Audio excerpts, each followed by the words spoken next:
Subscribe कीजिए हमारे YouTube channel को और बेल आइकन को दबाइए लेटेस्ट वीडियो की नोटिफिकेशन सबसे पहले पाने के लिए। आज हम शुरू करेंगे क्लास 10th, सब्जेक्ट है हिंदी, उसका चैप्टर नंबर 6 गिरधर नागर। इसके कवि हैं संत मीराबाई। पहले हम थोड़ा सा परिचय देख लेते हैं। मीराबाई का जन्म 1516 जोधपुर यानी राजस्थान में हुआ था और उनकी मृत्यु 1546 द्वारिका यानी गुजरात में हुआ था। संत मीराबाई बचपन से ही कृष्ण भक्ति में लीन रहा करती थी। जो संत मीराबाई है वो बचपन से ही कृष्ण की भक्ति में लीन यानी मगन रहा करती थी। बाद में गृह त्याग करके आप घूम घूम कर मंदिरों में अपने भजन सुनाया करती थी। बाद में वो गृह त्याग यानी घर छोड़ने के बाद घूम घूम कर मंदिरों में अपने भजन सुनाया करती थी। मीराबाई के भजन और उपासना माधुर्य भाव से ओतप्रोत है। जो मीराबाई के जो भजन और उपासना है वो मधुरता से मधुरता से ओतप्रोत यानी भरा हुआ है। आपके पदों में प्रेम की तल्लीनता समान रूप से पाई जाती है और इनका जो पद है जो ये लिखती है उसके अंदर तल्लीनता यानी कृष्ण के प्रति जो प्रेम है वो समान रूप से दिखाया जाता है यानी उसमें मिलता है। अभी हम पोयम शुरू करते हैं। मेरे तो गिरधर गोपाल दूसरों न कोई, जाके सिर मोर मुकुट मेरो पति सोई। मेरे तो गिरधर का मतलब होता है पर्वत को धारण करने वाले और इस गोपाल का मतलब होता है गाय को पालने वाले, यानी ये कृष्ण की बात कर रही है। उन्हीं के नाम है ये गिरधर और गोपाल। तो मीराबाई यहाँ बोल रही है कि मेरे सिर्फ गिरधर गोपाल है यानी मेरे सिर्फ कृष्ण है, दूसरा कोई नहीं है। जाके यानी जिसके सिर पर मोर मुकुट है, जिसके सिर पर मोर मुकुट है वो ही मेरे पति है। सोई का मतलब होता है वही। तो मीराबाई कह रहे हैं कि मेरा कोई नहीं है कृष्ण के सिवा, जिनके सिर पर मोर मुकुट है वही मेरे पति हैं। आगे, छाड़ी देई कुल की कानी, कहा करिए कोई, संतन ढीक बैठी बैठी लोग लाज खोई। छाड़ी देई यानी छोड़ दिया है मैंने, छाड़ी देई यानी छोड़ दिया है। कुल यानी वंश और कानी यानी मर्यादा, मैंने अपने कुल की मर्यादा छोड़ दी है।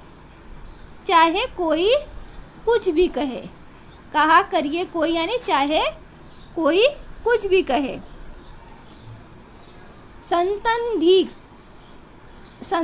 ये संतन यानी संत, ढीक यानी पास, बैठी बैठी यानी संतों के पास बैठ कर लोक लाज खोई, मैंने अपनी लोक लज्जा त्याग दी है। खोई यानी त्याग दी है। अभी इसका मतलब है कि यहाँ पे मीराबाई कह रही है कि मैंने कुल की मर्यादा को छोड़ दिया है, चाहे कोई कुछ भी कहे। संतन या मैं संतों के साथ अभी बैठने लगी हूँ और अपनी लोक लाज को मैंने त्याग दिया है। अशुअन जल सींची सींची प्रेम बेली बोई, अब तो बैल फैल गई आनंद फल होई। असुअन का मतलब होता है आंसू, ये जल तो पता है पानी। सींची यानी सिंचाई करना। प्रेम की बेली यानी बैल, जो क्रीपर होता है ना वो बैल। बोई यानी लगाना। हमने वो देखा है ना, जो बेल होता है यानी जो क्रीपर होता है, हमको उसको लगाने के लिए उसे पानी देना पड़ता है, फिर वो बेल बड़ी होती है, फिर उसमें फल आते हैं। तो वही यहाँ पे उदाहरण दिया है कि मीराबाई ने अपनी आंसू के जल से, यानी आंसू के जल से उसने एक बेल लगाया है, कृष्ण प्रेम का एक बेल लगाया है, समझे। और उस बेल को उसने किससे सींचा है? अपने आंसुओं से सींचा है। अब तो बेल फैल गई, और अभी उसने बोल रही है कि ये जो बेल है, जो प्रेम की उसने जो बेल लगाई थी, अभी वो फैल गई है, बड़ी हो गई है, और उसमें आनंद यानी खुशी के फल आने लगे हैं, समझे। आनंद यानी खुशी।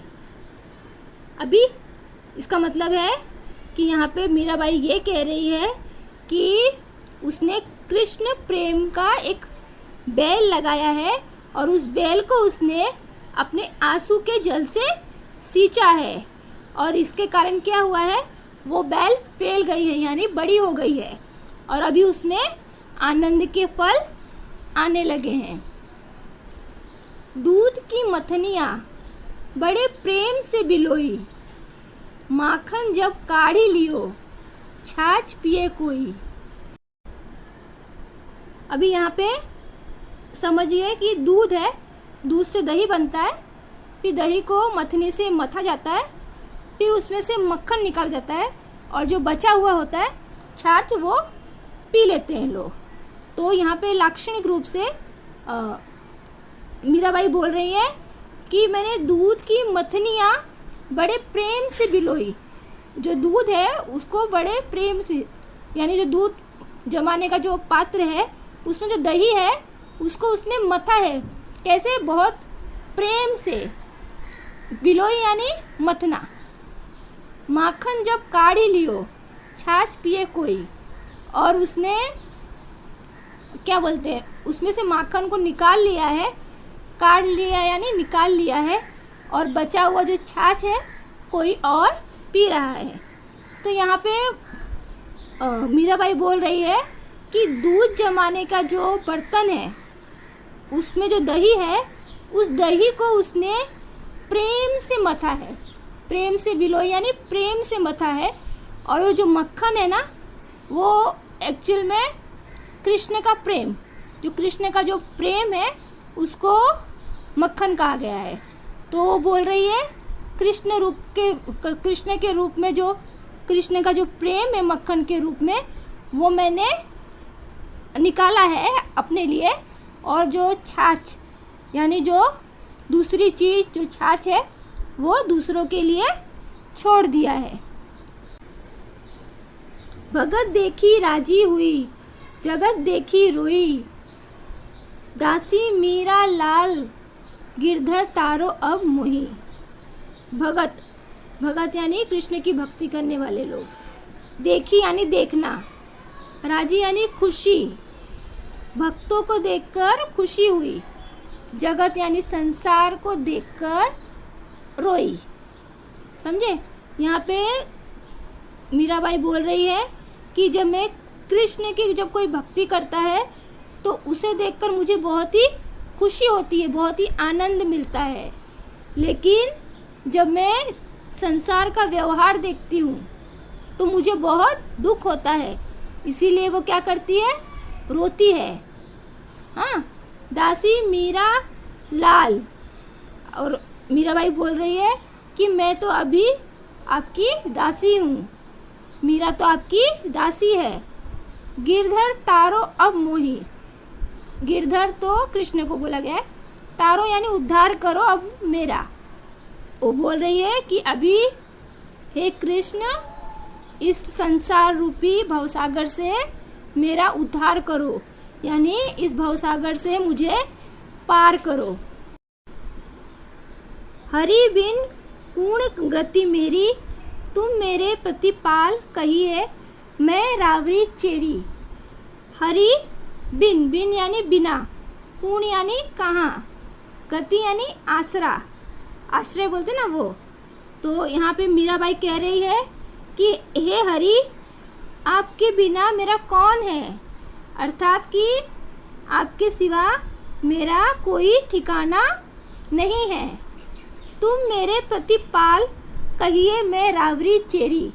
प्रतिपाल यानी पालन करने वाले, मैं रावरी, रावरी का मतलब होता है आपकी, चेरी यानी दासी, यानी यहाँ मीरा कह रही है कि आपके सिवा मेरा कोई ठिकाना नहीं है, आप ही मेरे प्रतिपाल हो, यानी आप ही मेरा सहारा हो, मेरे पालन करने वाले हो, और मैं आपकी रावरी चेरी यानी मैं आपकी दासी हूँ। आदि अंत निज नाव तेरो हिमाए फेरी, बेर बेर पुकार कहूँ प्रभु आरती है तेरी। आदि अंत का मतलब होता है दिन रात, निज यानी मैं, नाव यानी नाम, तुम्हारा, जपना, हिमाए यानी जपना, जपती रहती हूँ, बेर बेर यानी बार बार, पुकारती हूँ प्रभु, आरती यानी दर्शन की इच्छा। अभी इसका मतलब देखो, आदि अंत निज नाव तेरो, दिन रात मैं आपका नाम जपती रहती हूँ, तेरे हिमायू फेरी यानी जपती रहती हूँ। जो मीराबाई कहती है कि मैं रात दिन हर समय आपका नाम जपती रहती हूँ, बेर बेर पुकार कहूँ, मैं बार बार आपको पुकारती रहती हूँ। क्यों पुकारती है? प्रभु आरती है तेरी। क्यों? क्योंकि मुझे आपके दर्शनों की कामना है, इच्छा है। आरती यानी दर्शनों की इच्छा, समझे? यो संसार विकार सागर बीच में घेरी, नाव फाटी प्रभु पाल बांधो बुड़त है बेरी। अब इसका मतलब है यो संसार यानी यह संसार, विकार यानी विकार, दुख, दर्द, सागर बीच में घेरी। यहाँ पे मीराबाई कह रही है कि ये जो संसार है वो अलग अलग विकार से यानी दुख, दर्द से, दुख के सागर से भरा हुआ है, और उन सब के बीच में मैं क्या हो गई हूँ? घिर गई हूँ। नाव फाटी प्रभु पाल बांधो बुड़त है बेरी। नाव फाटी, फाटी यानी फटना यानी टूट जाना। प्रभु पाल बांधो, जो नाव जो टूट गई है उसका पाल बांधने की बात हो रही है। बुड़त है बेरी, बुड़त यानी डूबना, और बेरी का मतलब होता है नाव। अभी इसका मतलब है नाव फाटी प्रभु। मीराबाई कह रही है कि मेरी जो जीवन रूपी नैया है वो फट गई है यानी टूट गई है। प्रभु पाल बांधो, इसलिए है प्रभु आप जल्दी से जल्दी आइए और मेरी इस जीवन रूपी नैया का पाल बांध दीजिए। क्यों? क्योंकि बुड़त है बेरी, यानी जो मेरी जीवन रूपी नैया है वो क्या कर रही है? डूब रही है। इसलिए आप जल्दी आओ और मेरे जीवन रूपी नैया का पाल बांध दो। बिहरनी पीऊ की बाट जावे राखल्यो नेरी, दासी मीरा राम रटत है मैं शरण हूँ तेरी। अभी बिहरनी का मतलब होता है बिछड़ी हुई, पीवकी का मतलब होता है पिया की, बाट यानी होता है राह, राह देखना। जावे राखल्यो, राखल्यो ने रखना, नेरी का मतलब होता है पास। अब इसका मतलब है कि मीरा बोल रही है कि मैं बिछड़ी हुई, बिहरनी हूँ, मैं दिन रात आपकी निरंतर बाट जो हो रही हूँ, आपके आगमन की प्रतीक्षा कर रही हूँ, यानी आपका हमेशा इंतजार करती रहती हूँ। दासी मीरा राम रटत है मैं शरण हूँ तेरी, मैं आपकी दासी मीरा आपके नाम का जाप करती रहती हूँ, आपके नाम को रटती रहती हूँ, मैं आपकी शरण में आई हुई हूँ। फागुन के दिन 4 होरी खेर मनारे, बिन करताल पखावज बाजे अनहद की झनकार रे। अभी फागुन, फागुन ये वो मार्च का जो त्यौहार होता है जिसमें होली आती है, तो फागुन के दिन 4 होरी खेर मनारे, जो होली है वो होली के त्यौहार को कहा गया है। यहाँ पे होली का मतलब है कृष्ण का प्रेम।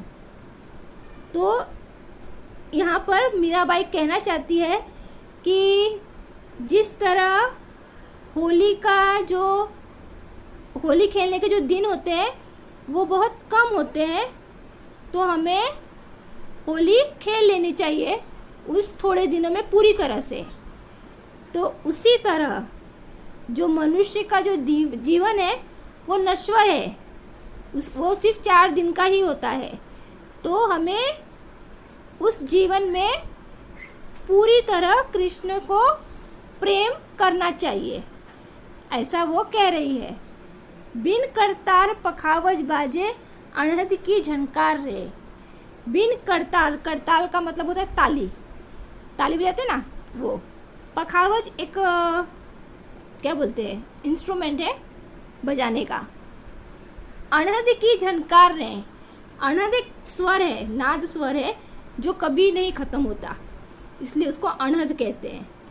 तो अब इसका मतलब है कि जिस तरह होली में लोग नाचते हैं, गाते हैं, सब आयोजन करते हैं ना, तो यहाँ पे मीराबाई ये कहना चाहती है कि जो होली यानी जो कृष्ण के प्रेम में वो इतनी रंग गई है, ऐसे होली खेल चुकी है कि वो बिना करतार के यानी बिना ताली और बिना पखावज बाजे ही उसको है ना अनहद यानी कभी ना ख़त्म होने वाला सुर उसको सुनाई दे रहा है। बिन सुर राग 36 गावे, रोम रोम रणकार रे। शील संकोच की केशर घोली, प्रेम प्रीत पिचकार रे। बिन सुर राग 36 गावे। अभी ये जो अनहद की जो झनकार हो रही है यानी कभी न ख़त्म होने वाला जो स्वर सुनाई दे रहा है, उसमें जो मीराबाई है वो बिना सुर और राग के 36 यानी बहुत ही श्रेष्ठ गाना गा रही है। और इस प्रेम भक्ति में क्या हो रहा है, रोम रोम रणकार रे। यहाँ पे मीरा कह रही है कि मैं बिना सुर और राग के बहुत ही अच्छा गाना गा रही हूँ, जिससे मेरा जो रोम रोम है वो कृष्ण प्रेम के रंग में डूब गया है। रणकार यानी एकदम डूब गया है। सील संकोच की केसर घोली, प्रेम प्रीत पिचकार रे। सील, सील का मतलब होता है नम्रता और संकोच का मतलब होता है संतोष की केसर घोली। यहाँ पे मीराबाई कह रही है कि मैंने कृष्ण के प्रेम के लिए कौन सा रंग घोला है, शील और संतोष रूपी एक केसर रंग घोला है। प्रेम पीत पिचकार रे। और जो मेरा प्रेम है, जो कृष्ण के प्रति जो मेरा प्रेम है, वही मेरी होली खेलने की पिचकारी है। समझ गए। उड़त गुलाल लाल भयो अंबर, बरसत रंग अपार रे। अभी इसका मतलब है कि होली में जो गुलाल उड़ रहे हैं, तो उस गुलाल के कारण जो आकाश, अंबर यानी आकाश, भयो यानी हो गया है, क्या हो गया है, लाल लाल हो गया है। बरसत रंग अपार रे। और जितने ज़्यादा रंग बरस रहे हैं उससे वो उसमें डूब चुकी है। घट के पट सब खोल दिए हैं, लोक लाज सब डारे रे। घट, घट का मतलब होता है हृदय के पट, पट यानी होता है द्वार, खोल दिए हैं, लोक राज सब डारे रे। अभी इसका मतलब है लोक लाज यानी लोक लज्जा, सब डर नहीं है उसे किसी का। तो यहाँ पे वो कह रही है कि मैंने अपने हृदय का जो दरवाज़ा है वो क्या किया है, खोल दिया है। तो और मुझे किसी का लाज, मुझे लोक लज्जा का कोई डर नहीं है। इसलिए उसने क्या किया है, अपने जो हृदय में उसने दरवाजे खोल दिए हैं। मीरा के प्रभु गिरधर नागर, चरण कवल बरी हार रे। मीरा के प्रभु गिरधर नागर। अभी अंत में मीरा बोल रही है कि मेरे प्रभु गिरधर नागर यानी जो गिरी को उठाने वाले, पर्वत को उठाने वाले यानी कृष्ण है। मेरे स्वामी कौन है? कृष्ण है। मैं उनके चरणों में, चरण कमल यानी उनके चरण में, कमल बलिहार रे, कमल का मतलब होता है कमल। उनके चरणों में मैं अपना सब कुछ, बलिहार रे यानी अपना सब कुछ निछावर करना चाहती हूँ, समझे? और उसने वो सब निछावर कर भी दिया है। ठीक है, अभी ये पोयम यहाँ पे ख़त्म होती है। Thanks for watching.